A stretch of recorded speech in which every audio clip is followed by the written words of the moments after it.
Hi, everyone. Happy Monday. Welcome to Parent to Parent. I'm Tanya Farron. Excited to be here with you today. I can't believe it is the end of August 2026. Hard to believe that it is that long already. Schools are starting for some, getting ready to start for others. It's hard to believe. But thank you for joining me today. I want to tell you just a minute about my book, Raising the Well-Adjusted Child, a Parent's Manual. If you check the QR code at the top, that's where you can grab a copy of that book. It's a great book. I always say that it's a springboard of conversations for parents and people who want to be parents to read this book to think about your parenting plan. But I also am available for schools and other parent groups, church groups, moms groups, things like that, where we can do a book study and talk about parenting together, my favorite topic. So reach out to me if this is something that you are interested in. All right, well, let's get started. We've got a great 30 minutes ready for you. I have a person who is really been going through the process of adoption, and I love this topic. We haven't covered this topic yet, but it's a great topic for us to start talking about. So I'm going to bring up Tina Sasso. Hi, Tina. Hello, Thanks for Dr. joining me Tanya. today. Thank you for having me. Yeah, I'm excited. Yes. So Tina and I have known each other for a little while. She has done some of the other events that I have been leading, Work-Life Balance Summit, the Virtual Wellness Experience. She's part of our 2350 network. So excited to have her. As I was talking in our network about parenting, Tina said, I can talk to you about adoption. And I thought that is great because I'm going to tell you, I had not talked about adoption since probably 1996, and I'll tell you about that in a minute. But so it's a great topic to come back up and talk about. So, Tina, tell everybody a little bit about you, who you are, what do you do every day? Yeah, so I am, for my job, a nurse practitioner. I'm single. It's always been on my heart to be a mom. And I just never could imagine not being a mom. And I always thought I would have one or two children naturally and adopt. And I really, that seed was planted back when I was in the daycare. I worked at, in my undergrad nursing school, I worked at a daycare in UW Milwaukee up in Wisconsin. And I cared for, it was an infant toddler room. So I would care for these little kiddos and babysat them outside of that. And I really connected with a couple of the adoptive families and families that chose adoption to grow their family. And I just couldn't imagine them, the kids without the parents and the parents without the children. And it just was like a blessing. And I'm like, you know what? There's so many children that need loving homes. And one day I would like to have one or two and then adopt. And as life had it, that wasn't my journey. And I'm single and without children yet. And the desire is not left. And so back in January 2025, I just felt a deep peace after some prayer and getting over some fears that it was just time to start the process. I love that. I love that. So you have a long history of enjoying being around children and having them in your life. So I love Yes. that.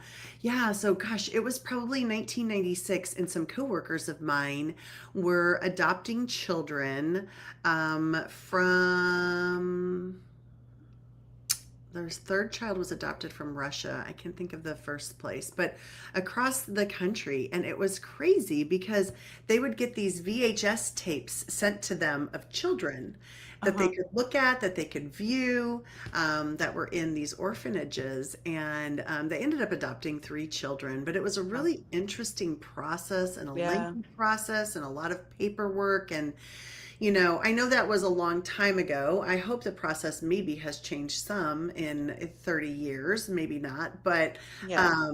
hoping that it has for people. And I know that people, have adopted in our United States, they've adopted internationally, and I know Yeah. there's a lot of different processes to it, and so I wanted to have this conversation when Tina brought this up and said, I could talk to you about adoption when we were in that. And I thought that's a great idea because there's lots of ways that we can become parents, Yeah.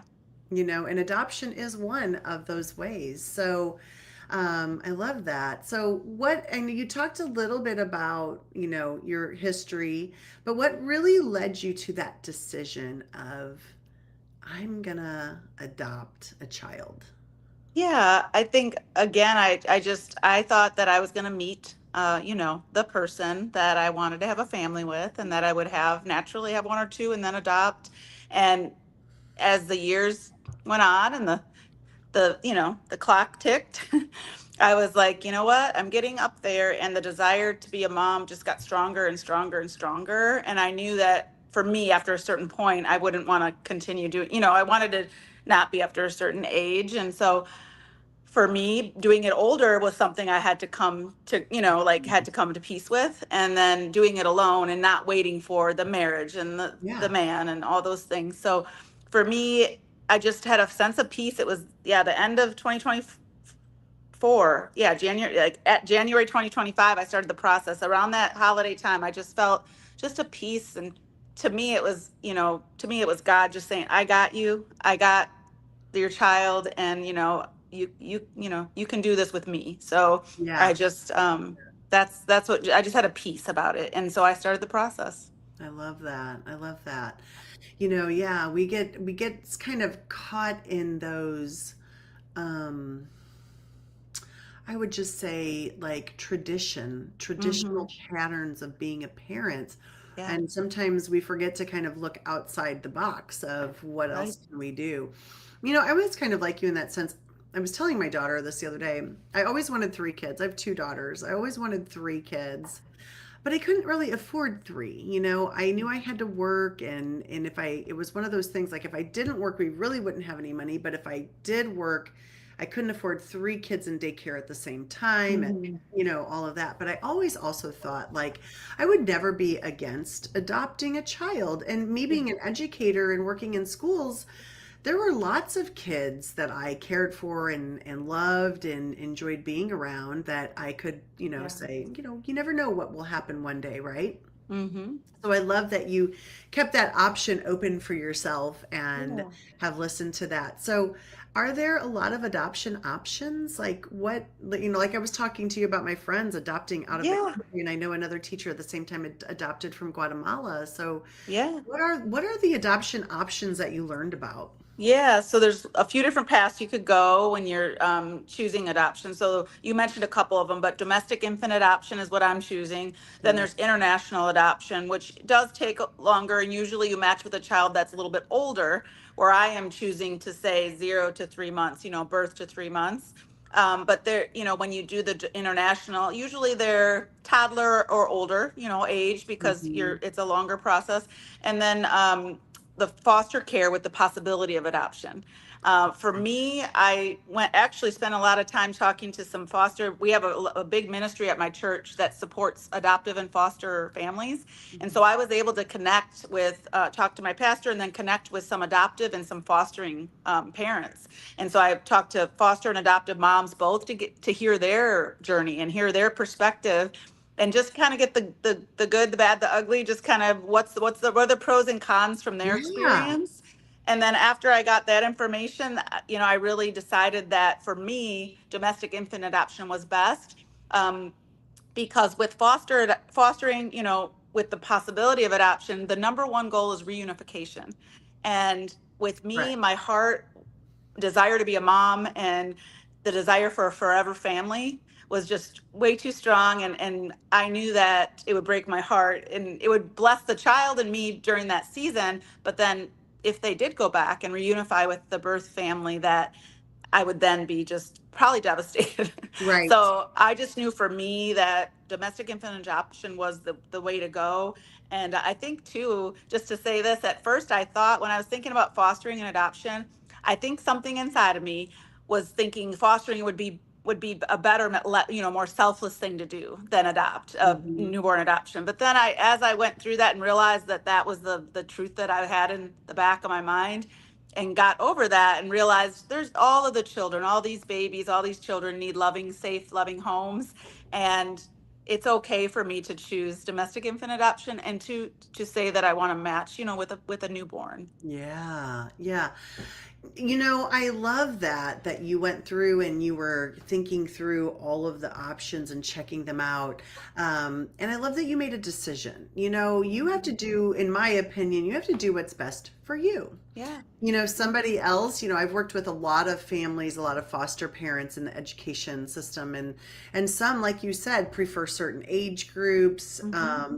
or certain backgrounds of what the children have Yeah. experienced, the trauma, Right. that and some want that, some want certain genders over other genders Hmm. just because of the other children they have in their home, things Right. like that. And so there's a Right. lot of reasons that parents and people select a certain kind of demographic, if you could Right. say, of Right. kids. And so let me I have two more questions from Yeah. that. So I Yeah. want to dig down a little further. Do you adopt just, okay, so this is because I don't know.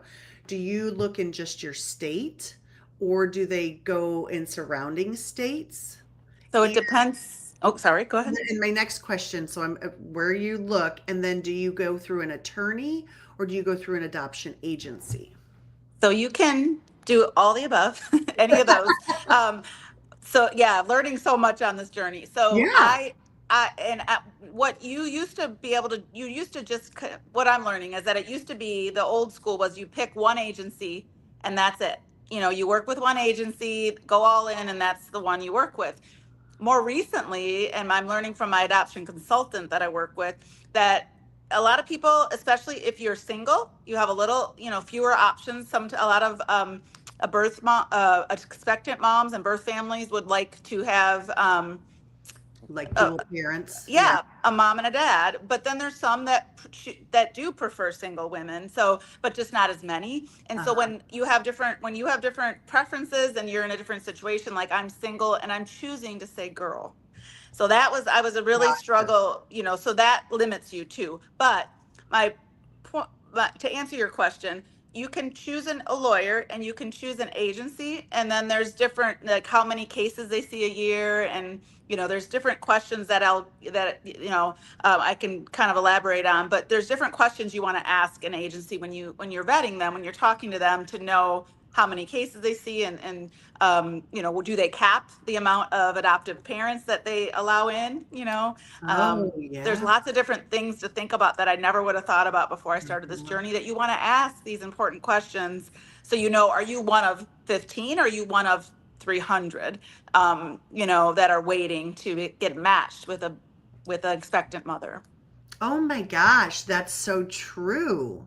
Think Yeah. about that.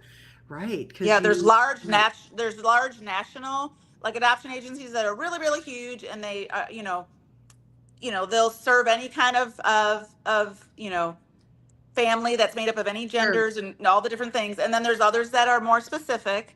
So there's all different types of agencies. And then you can also choose to be with just a lawyer. So right now I am with one agency that is a smaller agency in South Carolina.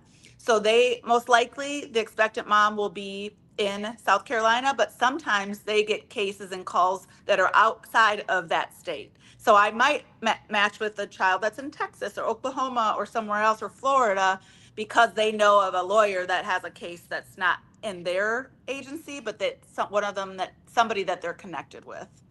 Oh my gosh, so much to learn. That's Yeah. amazing. And then I want to go back to your church Yeah. having a ministry for foster parents, and you being able to, or foster and adoptive parents, and you being able to learn from them.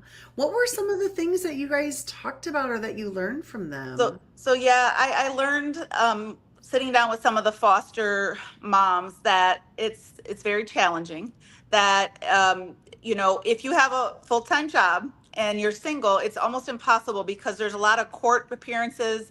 You meet with the birth, or the birth family, because at that point it's either a infant or a toddler or child. But you meet with the birth family, and they might be on a recovery journey. There might, it's not always roses and butterflies, and there Yeah. might be some you know unkind things said, or different things that they have to navigate. And then they had to get a court order for, like, a haircut, or court order for any kind of uh, doctor's visit, or it's just everything had to be, like, legally on paper for every little thing you did with that child. And I thought, I am not in a place as a single person that works to like just be off work tomorrow for this or that. And so logistically, it just wouldn't work out for me. Mhm. And two, there's a lot more trauma to navigate and help these children with, although I learned that trauma starts in It utero, does. and Yes. that even with adopting a newborn, that there will be things that I learn about and I navigate, and I've learned some already. But there's definitely more when the older they get, and if they're placed, and there's a lots of different hard things in the home. There really are. I mean, there's a lot Yeah, of trauma that some children yeah, experience, and probably the trauma also of being moved from a foster care to a foster care, right, depending on their age and how old they are. So, yeah, yeah, there is some, and you know what? I'm really glad they were very honest with you yeah, and open, because yeah, I've worked with a lot of foster parents who have really been up against some tough challenges, right, but I've worked with some that have just been overcome those tough challenges right, too. So, but and right, I also love that you knew what you yeah, give and do. right, And I right, think that is huge, to be right. able to really understand, what are you wanting? What do you need? What can you give? I love that. That's amazing. Amazing. Yeah, yeah. I Have was torn. I really thought, I thought it would be more, selfless to be a foster mom than to be adoptive mom. But then I realized, yeah, all these babies, all these children need a loving home. They So yeah, do. They really do. And I kept going back to that. Like, it's okay mhm. for me to choose It is. adoption. It really is. It really is okay for you to do. Coach Carrie, thanks for joining us. It is great to have choices, and knowing what to ask is important. And thank you for sharing your personal experience, Coach Carrie, by having a lawyer and an agency when you adopted your son. Thank you for sharing that. And hi, Leslie. Thanks for joining us. Good to see you today. Appreciate you being here. So, gosh, I don't know. I lost my train of thought here where we were. um, How'd you make your decision on which adoption agency you wanted to go to? Yeah, so my adoption consultant, her name is Caitlin with Tiny Hearts Collective. She's on Instagram, but they have awesome free content that even if you never work with a consultant, but just awesome. So in the beginning of my journey, I did my home study on my own. It took like 4 months because I was working full time and doing the home study, and then after that, I just felt like I had a pivot. There was a decision I needed to make, a pivot, and then she really helped me to say, okay, these are the ones we've vetted, out of these ones, these few, we think for you being single and for what you desire and your preferences, this is what we're going to recommend. And so then she actually gave me a list of agency questions to then call and talk to and kind of interview these adoption agencies to see some of the things. Number one is ethics. Like, I want to know, is this agency loving on the birth or the expectant moms? Is the agency loving on them? Like, are they going to be with them through the journey after placement? Are they going to help them with a GED, with their recovery, or with whatever their needs are? Are they really truly have a heart for Oh, the expectant yeah. mom? And some of them, do they help them parent if they can parent or choose adoption? So that was my number one. And the adoption agency that I chose does love on the expectant moms, and that just warms my heart, and it just feels like that is right for me. Um, and then also some of the questions that they have me to ask these adoption agencies are, how many placements do you do each year? How many active adoptive families do you take, and do you cap that number? What are your average wait time, and what do the fees look like for adoption, like, and is finalization in that total? And then what happens, this is a huge one. What happens financially if a disruption happens? And disruption, I've learned, means that at any point in the journey, if that expectant mother changes her mind. So if Mm, she changes her mind and chooses to parent, am I out 10, 20, 30, 40, 50, 60? How much am I out? And some of the adoption agencies will say it's this much, for example, 50,000. And if there's a disruption, you just pay five more to then go, to pivot. Others, and several, when you just work with a lawyer on their own, or some of the other agencies, you lose any fees to that point. So it could be 40, wow. 50, 60,000, and then you have to start over again. So Wow. that is a huge question to ask, and very important. But again, more than anything, it's the ethics. It's like, is this agency, is this lawyer, are they ethical? Oh, And yeah. what's the primary concern here, and Kind of focus and making me think everything. like, are we just being a baby factory, or do we Exactly. really care about the Yes. children, the parents, the adoptive parents, the birth Yes. parents? Like, Mm-hmm. yeah, Yeah, that's where my really. pivot came in the beginning. So I decided to pivot away from where I was starting. But and that's where some of the where it's been a year and a half is part of that. Was the first 6 months I just kind of had a pivot after that. And Mhm. now I have been approved with my home study, that's kind Yay. of when you start. I've been approved for the last year, so yeah. Nice. Hmm. LinkedIn user, thank you. If you'll write your name, I'm not sure who you are, but thank you for joining us. It is very interesting. I agree. I thought this was a great topic for us to talk about on Parent to Parent. So, what are those steps that you take? Like you talked about how you Yeah. selected your agency, but like then Yeah. what happens next? I'm just imagining like mounds of paperwork. There are, imagine a mound of paperwork. So once you pick actually you need to kind of do your home study before you start working with an agent. I mean, you can do them both at the same time, but I chose to do my home study with one agency, and then I chose not to do placement with them, and I chose a different agency to work with for placement. But you can do it with the same in this all in one, or you can do it separate. So Okay. the home study is basically, it's 40 some pages. For me, it was 40 some pages of background checks, fingerprinting, physical exam, paperwork, lots of paperwork, interviews. A social worker comes to your home and does a home visit to make sure that your space is safe and that you have what is needed to welcome a baby or child into your home. Can I And can I it's can I yeah, interrupt real quick? yeah, Do you like put like do they give you in advance little things like you got to put the plugs in the wall, and like do you have to like yes. baby proof the house and I everything have before they baby come? proof stuff on my my drawers, and I took it off of some. But my friend was in town this past weekend. She's like, "Really?" I'm like, "Yep," because I had the home study renewal like a month So ago. they would My check one all of year. that too, even Yeah, oh my yeah. And God. I went. I have a fire safety thing on my fridge. I went over what they even need, but all the outlets are covered. All that kind of thing. So yeah.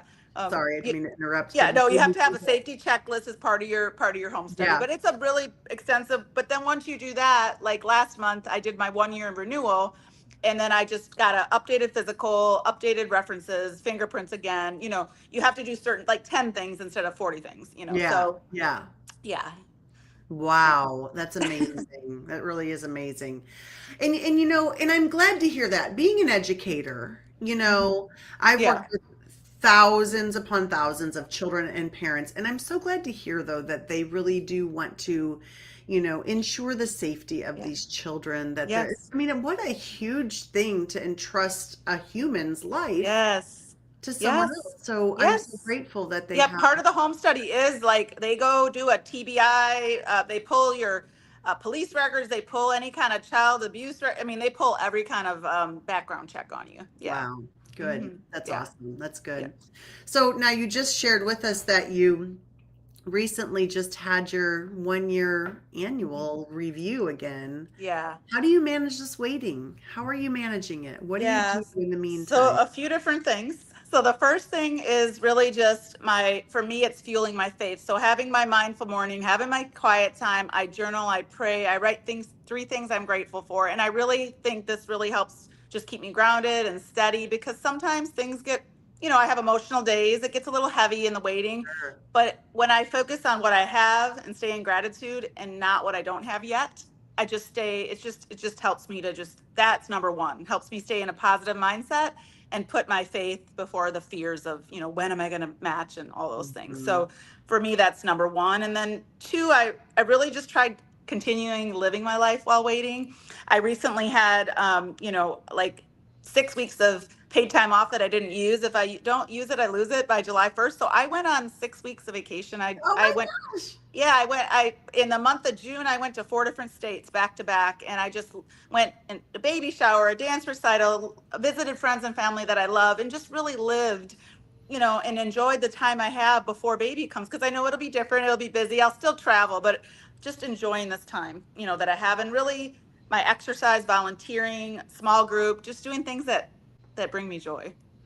Oh Um, gosh. and the last thing I wanted to share too about, managing the waiting is community. Like, so I have at my church something called Hearts Together. So once a month, there's a speaker, and there's all the women, either they're in the waiting still, or they already have adopted. They have adoptive or foster children. So they're moms, adoptive and foster moms.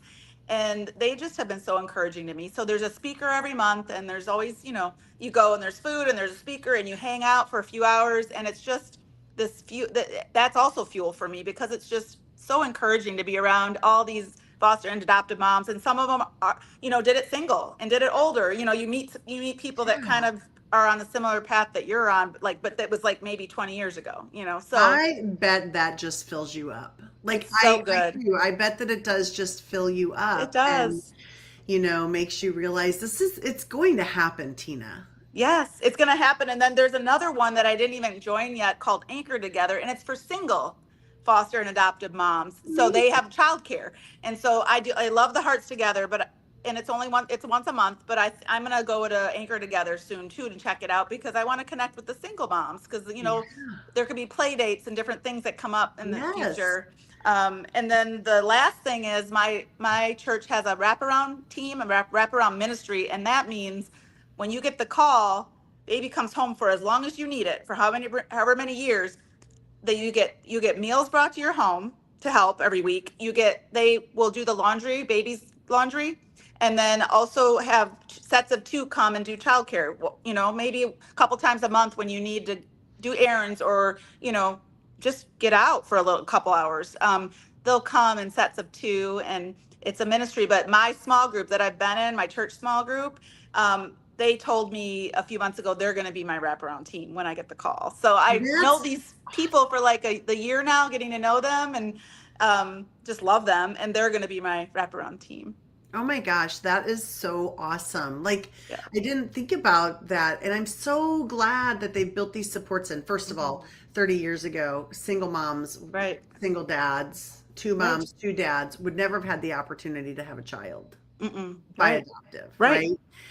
I'm so glad that that has changed for people who Yeah. are wanting to love on some children who need it so much, Yeah. and to help a mom who is in need and Yeah. not raise their own children. Like, and so grateful to those people who are able to say, because it's got to be hard to make that decision, Yeah. Yes. really, really hard to make that decision. So super grateful for those people who are doing this for adoptive parents.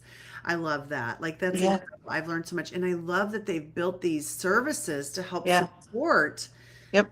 Yes. Such a parents. blessing. Such a Yes, like blessing. that's incredible. Like I love that. This has been so much better than I even anticipated this conversation to be, Tina. You have taught us so much, like Yeah. so much.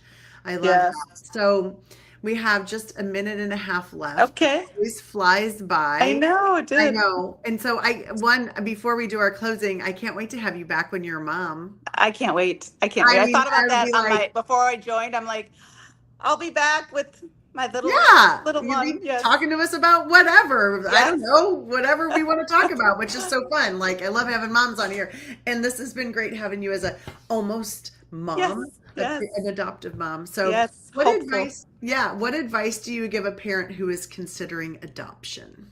So I would encourage you to start now. If it's been on your heart and mind, just start now. If that's been a desire, and just looking back, if I would have started a year or two sooner, but I did allow fear to kind of keep me from starting. Trusting God's timing, but I also was recognize that fear held me back. And then you don't have to have everything figured out. So just start. Yeah, Like the clarity will come when the action, just like anything else, right? yeah, And also just the beginning, just starting the home study for me brought a lot of clarity. So once I started doing the home study, talking to the foster moms, talking to the adoptive moms, it got more clear to me what I needed to do. And like I was like, oh yeah, yeah, I'm ready. I've been ready. This is it. And I was so excited.